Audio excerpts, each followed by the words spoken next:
Well, let's talk then about the DA's position, where it has effectively sought to separate President Cyril Ramaphosa and his efficiency from that of his cabinet, by way of which they have sponsored today's motion. We're joined now by former party leader Tony Leon.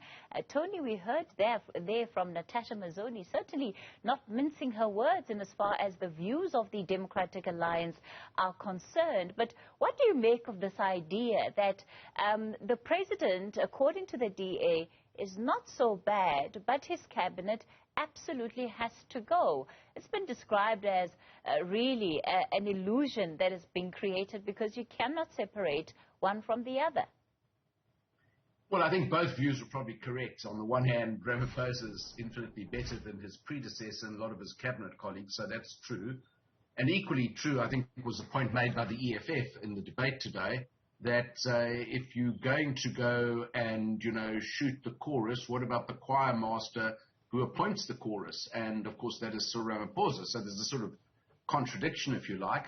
But, of course, I think what the DA is trying to do politically and strategically is to say, look, Ramaphosa, on the one hand, is not so bad.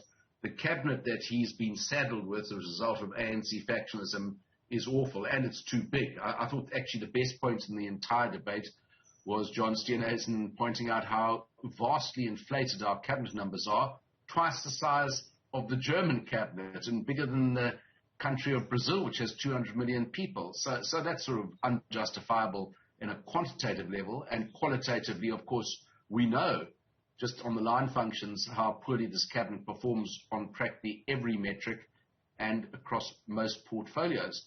But, look, that's politics, and the opposition's only got, so many procedures it can use, and it chose to do this one. Whether that's the right one or the wrong one, well, they're not going to win the votes anyway, but they seem to have garnered a lot of attention with this particular motion. Does that become the point of tabling such motions before the National Assembly, that, again, ultimately it becomes a numbers game, and often before even going into the vote, you're clear on the fact that sometimes the numbers may be stacked up against you. And so... Well, they certainly are. Look, I think in the days of the motion of no confidence against Zuma, there was quite a lot of drama because we know, and finally when there was a secret ballot was allowed, that 16 or so members of the ANC Parliamentary Caucus voted against the president, a motion of no confidence. Well, that's not going to happen now under current management or leadership. But, in the old days of Parliament, every year the leader of the opposition used to introduce a motion of no confidence against the government. That was a parliamentary tradition. It doesn't apply anymore. We now have a State of the Nation debate, which is kind of the same thing, where the government puts out its stall, the opposition its prospectus, and they then debate around those.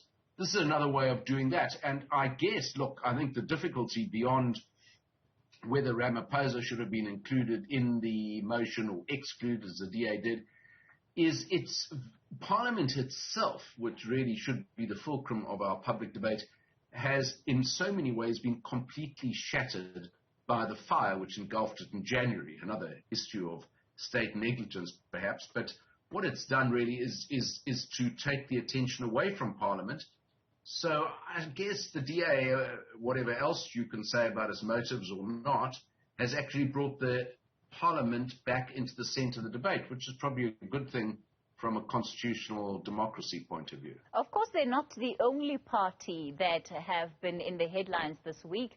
There's also, or even in the run-up to this week, you have ATM that has been, working on this motion for the last 2 years, and as far as it relates to the president. And today we saw something that was somewhat unexpected, in as far as, the moment comes for the debate to take place. And an ATM effectively going into today, following that court failure yesterday, in as far as having the matter heard on urgency is concerned, then says that they are not going to be putting the motion before the National Assembly at all. As somebody who's been in a position of sponsoring motions, Tony Leon, what do you make of that? Help us understand the psychology of parties as they undergo these processes. No can do. Look, I once, when I took over the leadership, the Democratic Party had only 7 members of parliament. They're a 2-member party. So I do know when you lead a very small party, as I once did in 1994, you've got to take your moments. But what the ATM did was to have a moment and then not take their moment. So I don't understand it. I haven't seen their particulars of claim before court, but I must imagine, just from what I've read, that the chance of their legal prospects are extremely slight. So why not go in and take the center stage that your motion gives you? Doesn't make much sense to me. And even if they were to succeed, which I doubt they would, in the courts of law, the actual the pleadings or the prayer they ask for in their pleadings won't really advance matters. I mean, even if they could get a secret ballot, well, there's no prospect that the ANC majority in Parliament would vote against Ramaphosa. So it's not even going to succeed in fact, never mind in law. So I don't understand their tactics.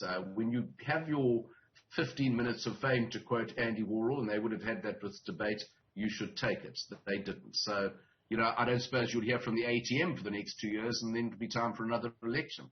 When you look at the process that it requires and that goes into lobbying, Tony, just to be able, again, to try and sway, if nothing else, some of those who are in the opposition benches to vote with you on a particular matter, how much work does that take? And does the confidence that a party has in the potential support it may receive also contribute to the extent to which they feel confident with pushing ahead? Yeah, I think that's absolutely correct, Kathy. Although, just listening to some of those speeches there, I don't see how the EFF and the DA, for example, would not have at least participated quite favorably in the ATM motion. I'm sure the EFF would have voted in favor of it, given what they said in Parliament, and maybe 1 or 2 other parts as well. The DA, I don't know, because they've got this position that, well, Ramaphosa is not great, but he's better than the rest of the party. So maybe they wouldn't have, maybe they would have. But, you need to do your homework. And I think, the one thing that South Africa really wants is an opposition which can at least challenge for power. And I suppose the downside of these motions is it doesn't just show up the ANC unity or the lack of unity, but likely the unity, but also the extent to which there's unity and disunity on the opposition side. So, and I'm obviously not involved at all in the party management of the DA, but if I were managing the DA today, I would have done a lot, and maybe they did in this debate, I don't know, to have lined up other opposition parties to support the motion. And if I was the ATM, maybe more difficult than 2 members, I would have undergone a similar exercise, because you just don't want to be there alone. You want your flank supported by like-minded opposition parties.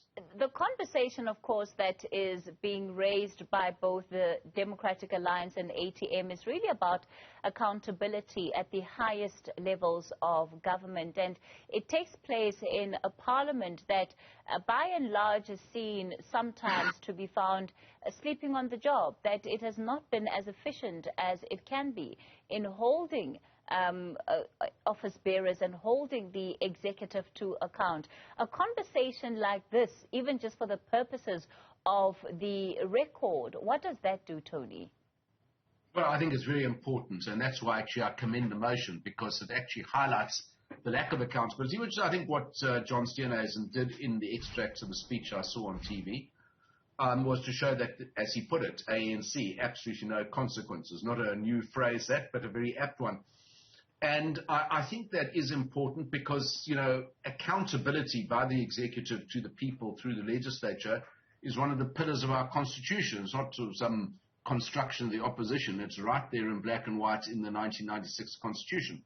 So anything which increases that accountability and reminds the government, the cabinet, that they are accountable to the people through parliament is, I think, a very important thing. And, maybe, just maybe they, as they say, they catch a wake up. On the other hand, I would have to say you have to be grossly insensitive, and I'm talking about the executive or the cabinet, that the height of the pandemic, we have now sky-high joblessness, highest percentage ever revealed yesterday, that the cabinet went and bought itself 19 million rands worth of new motor car vehicles.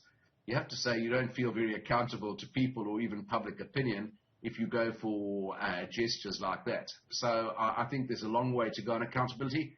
And, I don't want to be a when we were back in the 1990s when I was on the front stage of opposition and parliamentary politics in 2000s.